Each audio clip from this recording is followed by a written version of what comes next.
राज्यातल्या कारखानदारी संदर्भात हर्षवर्धन पाटील यांनी मुख्यमंत्र्यांना एक पत्र लिहिलेलं आहे आणि या पत्राच्या माध्यमातून काही मागण्या मुख्यमंत्र्यांसमोर त्यांनी ठेवलेल्या आहेत.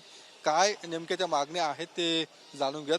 सर, आपण मुख्यमंत्र्यांना पत्र लिहिलेलं आहे या सगळ्या अधिवेशनाच्या पार्श्वभूमीवर काय नेमकी मागणी काय आपण पुढे केली? नाही, मी आज सकाळीच नागपूरला आलो आणि मुख्यमंत्र्यांना पण भेटणारे एक पत्र पण त्यांना दिलेलं आहे. आणि मुख्यमंत्र्यांना आमची अशी विनंती आहे की राज्य सरकारच्या वतीनं केंद्र सरकारला एक शिफारस करावी की 3100 रुपये साखरेची MSP गेले 6-7 वर्ष झालं वाढवलेली नाही. त्यानंतर गेल्या 6 वर्षामध्ये 650 रुपयापेक्षा जास्त रक्कम ही FRPची वाढवलेली आहे. त्यामुळं आता 4100 रुपये MSPची रक्कम करावी अशी मागणीचं पत्र आम्ही दिलं आहे आणि ती शिफारस राज्य सरकारने केंद्राला करावी. दुसरी मागणी आम्ही केली की बी हेवी मोलॅसिस आणि सिरप टू मोलॅसिसपासून आपण जे इथेनॉल तयार करतो तर त्याचा दर गेल्या 4 वर्षामध्ये वाढलेला नाही, तर तो प्रति लिटर 5 रुपयाची वाढ द्यावी अशा प्रकारची एक मागणी त्या पत्रामध्ये आम्ही केलेली आहे. आणि तिसरी मागणी महत्त्वाची अशी आहे की को जनरेशन आपण जी वीज निर्मिती करतो तर 1.5 रुपया पर युनिट हे गेल्या वर्षी आम्हाला राज्य सरकारने अनुदान दिलं होतं कोजनसाठी, तर ते अनुदान ह्या वर्षी पण आम्हाला देण्यात यावं असे 3 प्रश्नाकरता एक पत्र लिहिलेलं आहे, मुख्यमंत्र्यांना दिले आणि त्यांना आज मी त्या ठिकाणी भेटण्याचा प्रयत्न आता अधिवेशन चालू आहे.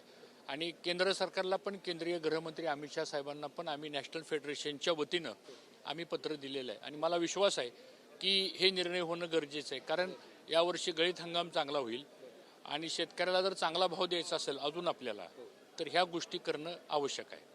कारखानदारी कुठेतरी अडचणीत आहे या सगळ्या राज्यातली ज्या पद्धतीने तुम्ही जी काही मागणी करताय त्या संदर्भात? नाही, राज्यातलीच नाही पण देशातलीच कारखानदारी अडचणीमध्ये आलेली आहे. कारण MSPचा हा रेट आहे आणि FRPचा हा रेट आहे. हा जो मधला गॅप आहे हा गॅप जवळजवळ 500 ते 700 रुपये पर क्विंटलचा गॅप आहे.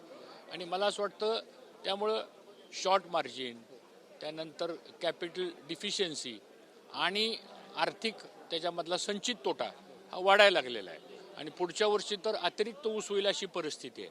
मग हे जर कारखाने सहकारातले असो नाही तर खाजगी असो, हे जर भविष्य काळामध्ये जर आर्थिक संकटामध्ये सापडले तर मग शेतकऱ्याला आता फक्त हक्काचं पीक या सगळ्या बदलत्या परिस्थितीमध्ये फक्त ऊसाचंच राहिलेलं आहे. तर मला असं वाटतं की ह्याच्यात राज्य सरकारची शिफारस गेल्यानंतर जे आम्ही राष्ट्रीय स्तरावर जे प्रेझेंटेशन दिलेलं आहे त्याचा फायदा होईल आणि तो करावा अशी आमची मागणी आहे. वेगळा प्रश्न, तुम्ही वसंतदादा शुगर इन्स्टिट्यूटवरती देखील आहात त्या सगळ्या ॲडवायझरी कमिटीमध्ये. त्याची चौकशी सध्या जे काही अनुदान सरकारकडून किंवा कारखानदारांकडून मिळतंय त्याचा विनियोग योग्य प्रकारे होतो का याची चौकशी राज्य सरकारकडून किंवा साखर आयुक्त ते करतायत. काय नेमकं आपल्या स्पष्टीकरण असेल की अशा पद्धतीने 17 वर्षांचं लेखापरीक्षण अहवाल आता साखर आयुक्तांनी मागितलेला आहे? नाही, चौकशी वगैरे अशी काही नाही आहे. मी जी माहिती घेतली ते मंत्री समितीमध्ये ह्या विषयावरती चर्चा झाली होती की आपण VSIला अनुदान देतो तर त्याचा विनियोग कसा झालेला आहे याची माहिती घ्यावी अशा प्रकारचं मंत्री समितीमध्ये ठरलं. मला असं वाटतं साखर आयुक्त ह्याची माहिती घेत आहेत आणि निश्चितच वसंतदादा शुगर इन्स्टिट्यूटला जे अनुदान मिळालेलं आहे, आता मी पण त्या गव्हर्निंग काउन्सिलवरती आहे, त्यामुळं संशोधनाच्या कामासाठी, शेतकऱ्यांच्या प्रगतीसाठी, त्याचबरोबर आर्टिफिशियल इंटेलिजन्सच्या संदर्भामध्ये, नवीन बियाणं उपलब्ध करून देण्याच्या संदर्भामध्ये अशा विविध प्रकारचे प्रयोग हे VSIच्या मार्फत झालेले आहेत. आणि ती जी माहिती सरकारने मागितलेली आहे ती माहिती निश्चितच VSI मार्फत दिली जाईल. पण त्याच्यामध्ये शेतकऱ्यांच्या संशोधनाकरता, ऊस विकासाच्या आणि शेतकऱ्यांना आर्थिक स्थैर्य प्राप्त कसं होईल यासाठीच मिळालेलं जे अनुदान आहे ते खर्च करण्याचा प्रयत्न झालेला आहे. धन्यवाद सर.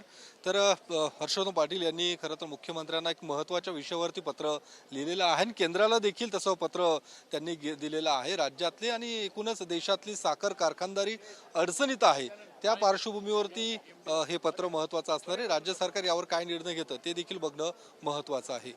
कॅमेरामन अनिकेत दहातोंडेसह मी योगेश बोरसे, TV9 मराठी, नागपूर.